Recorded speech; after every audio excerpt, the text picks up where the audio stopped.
Food මෙනුවට ඔබව සාදරයෙන් පිළිගන්නවා. අද අපි ආවේ බටර් කේක් එකක් හදන්න. හැබැයි මම ඒකට පොඩි විශේෂයක් විදියට චොක්ලට් චිප්ස් දාලා තමයි හදන්නේ. එහෙනම් අපි බලමු කොහොමද හදන්නේ කියලා. අවශ්‍ය ද්‍රව්‍ය මම ඩිස්ක්‍රිප්ෂන් එකේ දාන්නම්. අපි ඉස්සෙල්ලාම පිටි ටිකට බේකින් පවුඩර් තේ හැඳක් දාලා කලවම් කරගන්නවා.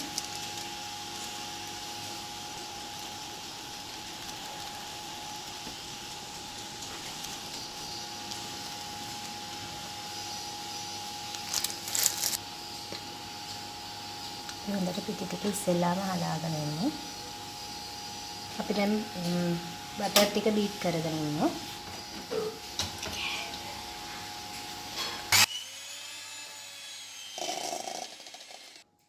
දැන් අපි බටර් ටික හොඳට සුදු පාට වෙනකම් බීට් කරගෙන තියෙන්නේ. මේ කාමර උෂ්ණත්වයේ තියලා ගත්ත බටර් තියෙන්නේ. දැන් අපි ඒකට සීනි ටික ටික එකතු කරලා හොඳට බීට් කරගමු. මේ සීනි මම අරන් තියෙන්නේ නම් මේ බ්ලෙන්ඩර් කරලා කුඩුම සීනිට ගන්න තියනවා නම් ගොඩාක් හොඳයි.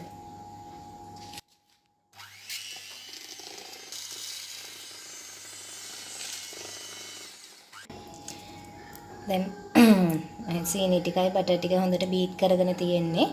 හොඳට සීනි ටික දිය වෙනකන් දැන් අපි බිත්තර එක ගානේ දාලා ගහමු.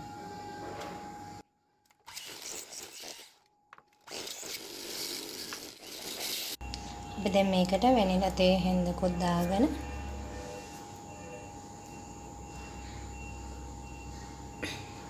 විනාඩි 2-3ක් වගේ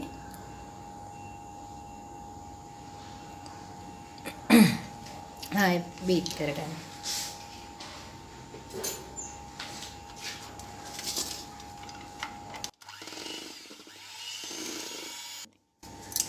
දැන් අපි අවන් එක මේ වෙද්දි අංශක සෙල්සියස් අංශක 180ට විනාඩි 10ක් ප්‍රී හීට් වෙන්න දාලා තියෙන්න ඕනේ. දැන් අපි හොඳටම බීට් කරලා ඉවරයි. දැන් තියෙන්නේ අපිට පිටි ටික දාලා හොඳට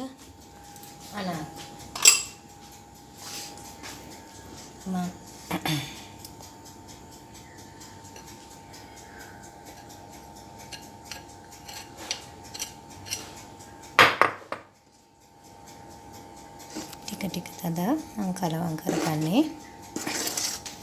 දැන් මම මේ වෙද්දී මේ මගේ පෑන් එකත් රෙඩි කරගෙන තියෙන්නේ. පාර්ච්මන්ට් කොළ දාලා ඒවේ බටර් දාලා ගාලා අපි කේක් එක බේක් කරන පෑන් එකත් රෙඩි කරගෙන තියෙන්නේ.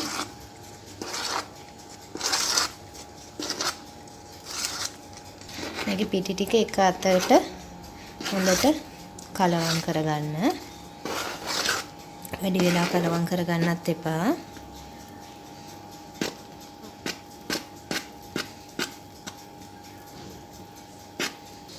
මම අපේ චොක්ලට් චිප්ස් ටිකක් මේකටම එකතු කරනවා. මේක ඉතින් ඔයගොල්ලෝ කැමති නම් දාගන්න නැත්නම් අවශ්‍ය නැහැ. ඉතින් අර තව රසවත් හින්දා විශේෂයක් වෙන්න බටර් කේක් එකට මෙහෙම දාගත්තා. ඔයගොල්ලන්ට බටර් කේක් විතරක් නම් මේ මිශ්‍රණය විතරක්ම බේක් කරලා ගන්න. දැන් අපි කලවම් කරගත්ත මිශ්‍රණය අපි දැන් බටර් එක දාගමු. පෙට්ටියට.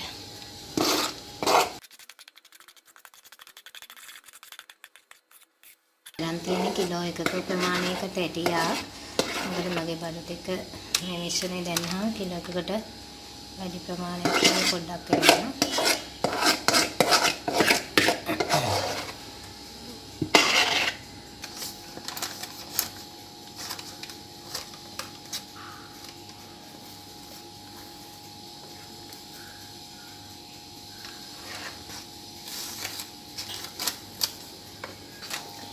දැන් මේක හොඳට 3 සැරයක් මේකේ තියෙන වායු බබුල යන්න හොඳට තට්ටු කරගන්න.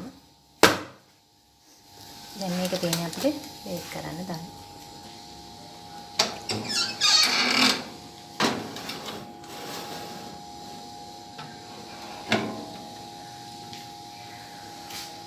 මේක විනාඩි 45ක් 180ට බේක් කරගන්න. අපි දැන් බේක් කරලා ඉවරයි. අපි අරගෙන මොනම ටූත් පික් එකක් අරගෙන මම කනලා බලන්න. ඒකට බේක් වෙලාද කියලා කිසිම එකක් නැහැ. ඒකට බේක් වෙලා තියෙනවා වගේ කේක් එක.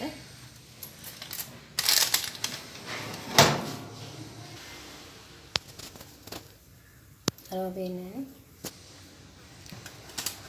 ඉතින් මේක කුලින් ට්‍රැක් එකට දාලා කේක් එක නියම බලන්න හොඳට බේක් වෙලා තියෙනවා.